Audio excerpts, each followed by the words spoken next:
What is up, everybody? My name is Cole. I'm a part-time real estate investor, full-time legacy airline pilot, and a part-time military instructor pilot. Today is an update video about what's been going on the last week. For those of you who've watched my previous videos recently, I was in ground school for the 777 transition training. I was flying the 737 for my airline. Now I'm going to the triple, which is cool for a lot of reasons. It's a really cool airplane.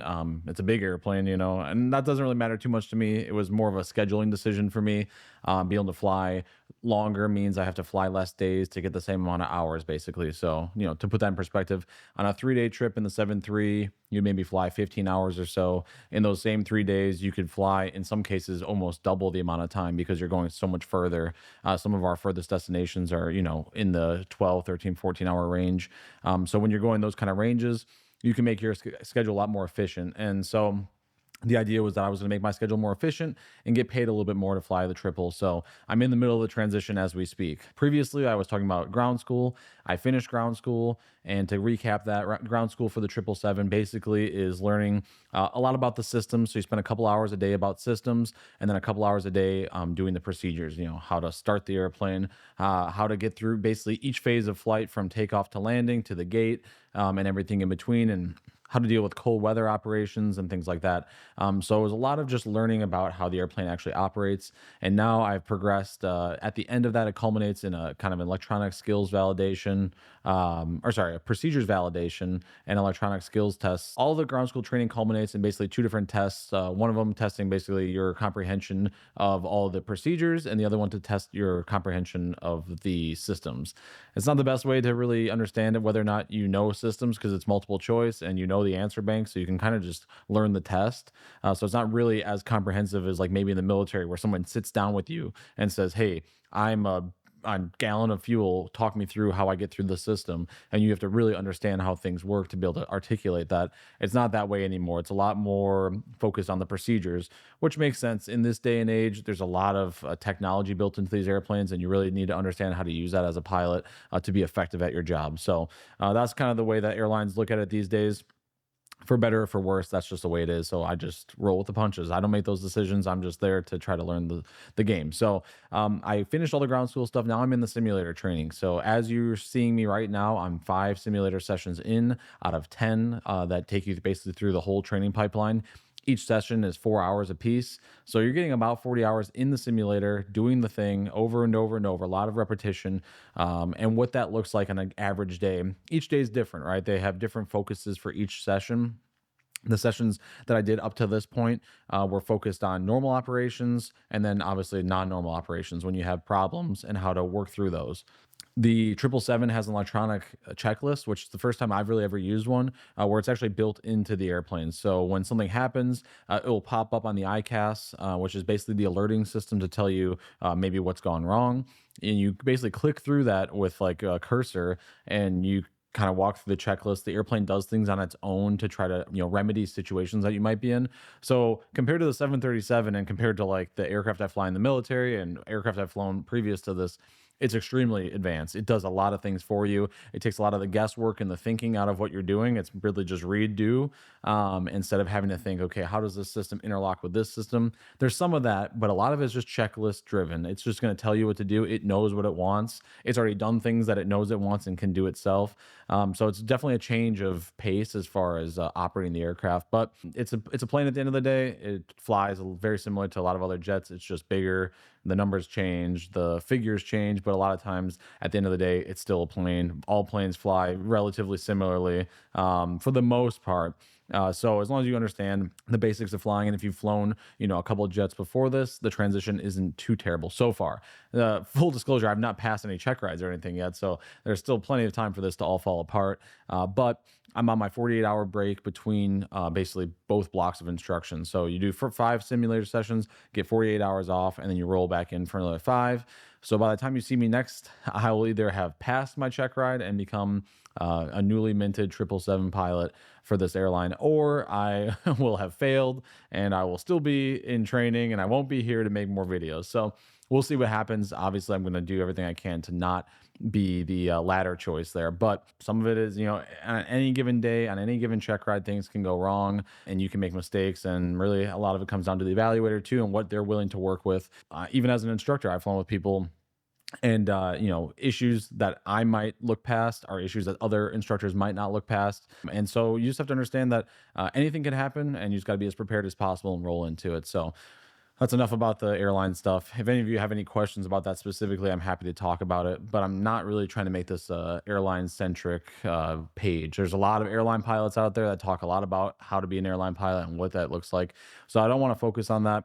My whole focus with this channel is really the real estate stuff, with a little bit of airline and a little bit of military flying sprinkled in there, because I do spend the majority of my time doing that stuff, as much as I'd rather be doing the real estate some days. As far as the real estate stuff goes, this week was kind of slow. It was no closings, no sales, nothing really interesting happened. But I'm actually going to be making a follow up video after this to talk about the month's events. This is the last day of February, so that means that all the rents got deposited and balanced out with all the expenses. And I want to do a video again about the month's performance. My plan is to do a video every single month this year to show you guys how much comes in, how much comes out, and a lot comes out, so you guys can understand what that actually looks like. Because there's so many people out there that talk about, oh, you just need to buy a couple of duplexes and you'll be set for life, and the numbers just do not support that. So that's the next video. But the month overall was pretty good. We only had a couple little hiccups. We had a furnace that went out. We had a couple units that had to get make readies, which usually entails cleaning the whole place out, getting rid of all the trash and things that are left behind. And you'll see in one of them some pretty nasty stuff was left behind. So that's part of the process. You got to clean it out. You got to get it ready. You got to paint it and prepare it. And that could mean all sorts of things. That's replacing interior doors, replacing windows, window treatments if there are any, potentially appliances if there are any. And basically, it's anybody's guess what it could cost, because some units are really clean. They didn't really tear up the place. They took good care of it. They got their security deposit back and they move out. And some people just destroy the place. And then you end up spending thousands of dollars trying to get it make ready. So, and we had one of those this month. But one of my townhouse units came available, and basically it's a 3-bed, 1.5-bath, large unit. And that one came vacant, and it costs, every time they come vacant, they cost a lot of money. We'll be able to raise the rent by about $100 from where it used to be.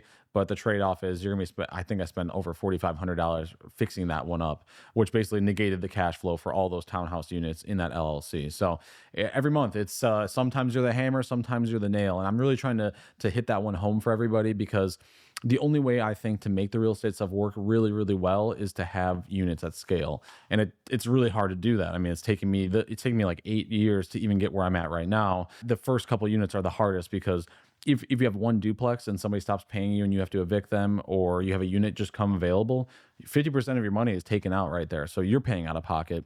And that's why I really stress the fact that, like, keeping your job for as long as possible, no matter how miserable the job is so important. It helps you get loans from the bank. The bank loves people that are fully employed and do this as like a side hustle, because it takes risk off of the balance sheet. If I'm not dependent on any of this rent to fund my own lifestyle, then the numbers work way better than if I'm trying to pay my rent, I'm trying to pay my car payment, my credit cards, whatever. If I'm trying to do all that with the rental income that's also supporting the loan and the property taxes and the insurance and the expenses every month, the numbers don't work that well until you get to a scale that it does work. And so banks love it. The banks that I work with have told me multiple times that having my full-time job has really been the deciding factor to continue getting loans, or having to pause for a little bit and let things stabilize. I can push a lot further, a lot harder, with everybody that I'm working with. All my partners have full-time jobs. So it just makes it that much easier to present that to a board and say, yep, we're both full-time pilots. One of us full-time in the military, one of us is part-time in the military and full-time with an airline. I mean, that presents really well in front of a board. It's almost like you're applying for a job or anything else.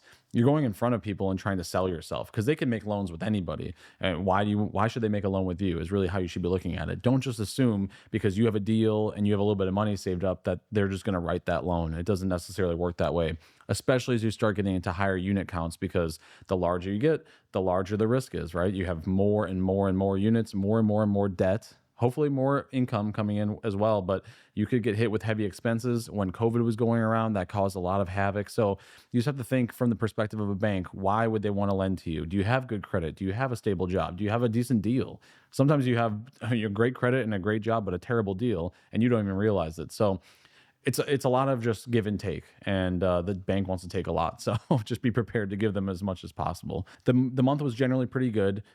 We have some hiccups, and moving people moving in, moving out. But once you start getting into dozens of units, potentially hundreds of units, eventually, people are always moving out. That's just the numbers game. If you plan for a 5% vacancy on 100 units, 5 people are moving in and out at any given time. So that's just part of the game. Sometimes it'll be higher, sometimes it'll be lower, but it should average out to be about that much. Like I said, this week was relatively slow. There wasn't any closings or anything. This is really right now, I'm focused mostly on the flying stuff, getting through my check ride because that's what pays the bills. And if I don't have that job, then it's going to make things really challenging. So basically, working on all that. In the background, though, I've got potentially 2 refinances that I'm working on, and I'll make a video about those eventually. Properties that I've owned for a couple of years now. When we got them, the rents were this, and now they're this.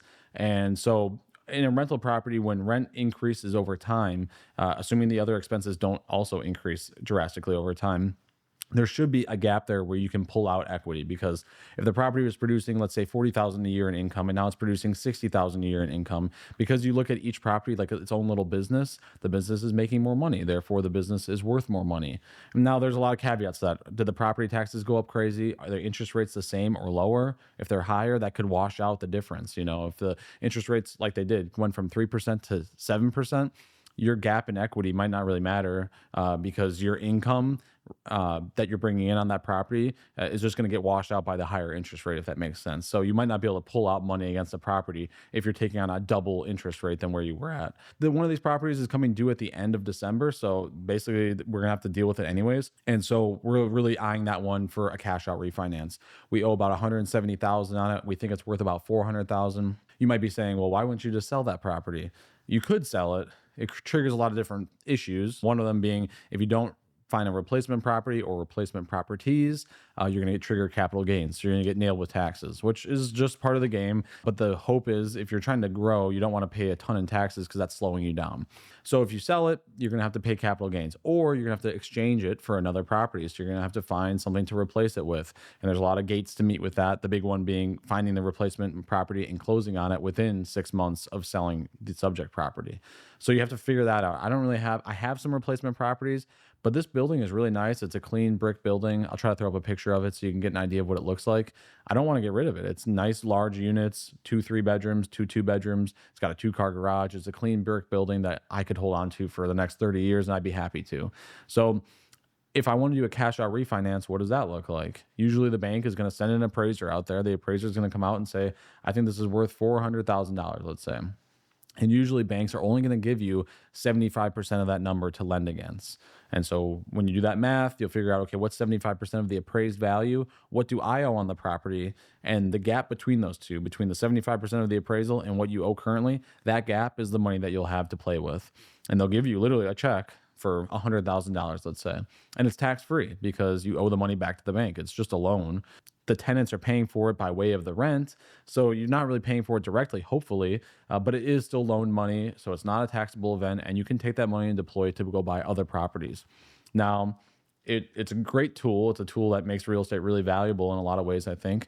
You could get high in your own supply, though. If you take on more debt against this property, you're going higher up on the risk curve. You're asking for basically to squeeze every dollar out of this property. If anything goes wrong, you could be upside down. If prices go down, if rents go down, if you have high vacancy, if you have high expenses, there's a lot of ways that it could not work. So the key is to find a worthy replacement deal. If you're going to take $100,000 more against a property and potentially bring your interest rate up by 2, 3, 4%, you're going to have to find a really good deal to make that work. There's a lot of ways you can look at that. There's a lot of ways you can kind of work around that and try to make something happen, but don't force the deal, because if once you take that money out, there's no going back. There's no saying, well, I thought that was a good idea, but I actually want my old interest rate back. That's just not how it works. So in the case of this 4 unit, we're coming due in December anyways, so we have to make a move. We could just refinance the money that we owe on it, about 170,000, like I said, or we could pull out money against it, say $130,000, and deploy that into the market with another hopefully good deal. But the key is finding that good deal. And there are some, the Milwaukee is starting to gain some traction in certain areas, but there's a lot of areas that things are just way too expensive.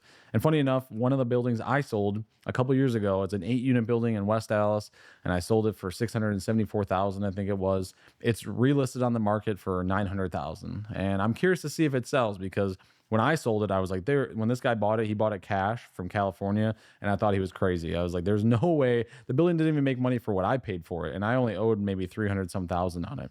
When he bought it for 674, I thought he was out of his mind.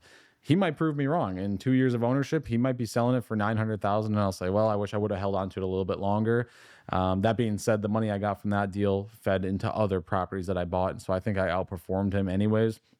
But I did see it come up for sale, and I was just like, man, this market is just crazy. When I sold that property, I was paying about 8,000 a year in property taxes, and now it's about 14,000. And that's just one example. Insurance has gone up, property taxes, like I just mentioned, have gone up.